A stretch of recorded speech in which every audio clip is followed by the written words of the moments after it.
various different things you guys have had going on. Having a top 10 guy like that comes back, how much that fixes things, how much it helps you, how much it sets your path for the rest of the season versus what you have to keep doing. Well, I mean, anytime you get a talent like that, it comes back to the lineup. It boosts our team. You know, not only physically, mentally, spiritually, everything. You know, you get a big time player like that on both sides of the floor. So, like I said, there's no pressure when he decides he's ready, or when the doctors and his staff tell him he's ready. But we look forward to when he's in the uniform again with us. For a night like tonight, he comes out and he plays 2-on-2 before the game, but then he doesn't go. What did you think you guys did early in the game or didn't do that ended up kind of turning around before it was too late? Well, I mean, you give up 39 points in the first quarter. 69 at half is not ingredients for us trying to win, on the road versus a very, very well-coached team. And they shot the ball extremely well from the three-point line to start the game. We didn't close out on their shooters.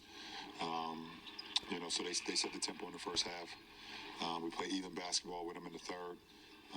In the fourth quarter, we played the type of basketball we want to play, but dug ourselves too much of a hole early in the game. Lebron, what's the biggest frustration with kind of the things that went on defensively early in this game? And I guess in a bigger picture sense, more than halfway through this season, should some of these problems be continually kind of popping up? We just had too many breakdowns. And versus a team is this well coached, you can't have multiple breakdowns throughout the course of a game, throughout the course of a possession, throughout the course of a first half or a quarter, because they're gonna make you pay. There's a lot of teams in this league. At times won't make you pay for mistakes, but they are not one of them, and they made us pay every time. LeBron, I asked Russ about it, and he said that he felt like you guys just played a lot harder in the second half. Was there more than that defensively? Were you executing things better? We did play extremely hard. I thought for the majority of the game, but I thought we executed our schemes more in the second half. Guys had their ears open.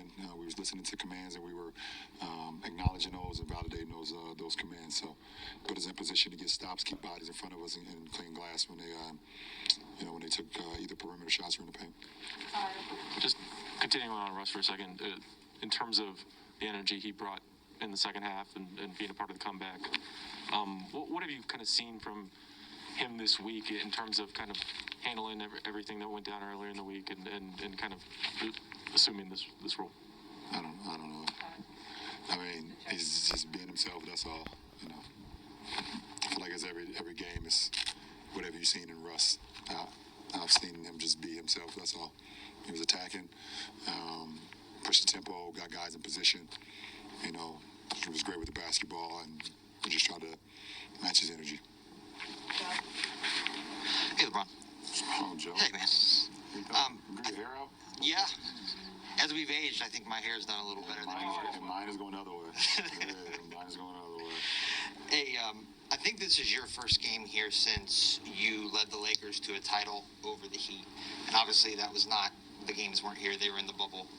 But now that you're not in the pressure of that moment, what was it like for you from a career perspective to be in that finals against them? Like, how did you handle that?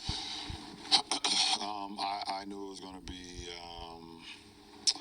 probably one of the most mentally challenging sets of games because they know me and I know them so well. Or I know Spo and Spo knows me so well.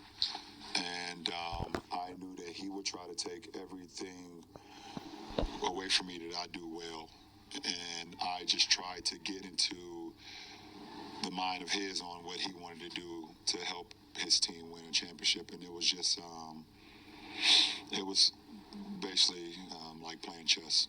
I just know that versus a Spo team, when he has, time and multiple days and hours to prep for a team and prep for an individual, he's one of the best. So I knew I had to do that even more on my side to make sure that my guys were prepped and understood what was going on, because I already knew the type of series it was going to be. LeBron, you've taken on so much, especially from a scoring standpoint over these 17 games that AD has been out.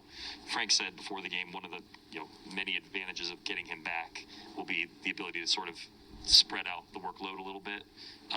How do you view that, and how do you view kind of these 17 games that you guys have had to figure it out and survive without him? Well, it all depends what the workload means. Did he explain what the workload meant? I can't remember exactly how he phrased it. So Yeah, so I mean, it could mean a lot of stuff. So I don't want to jump on what he said because I don't know what he was referring to.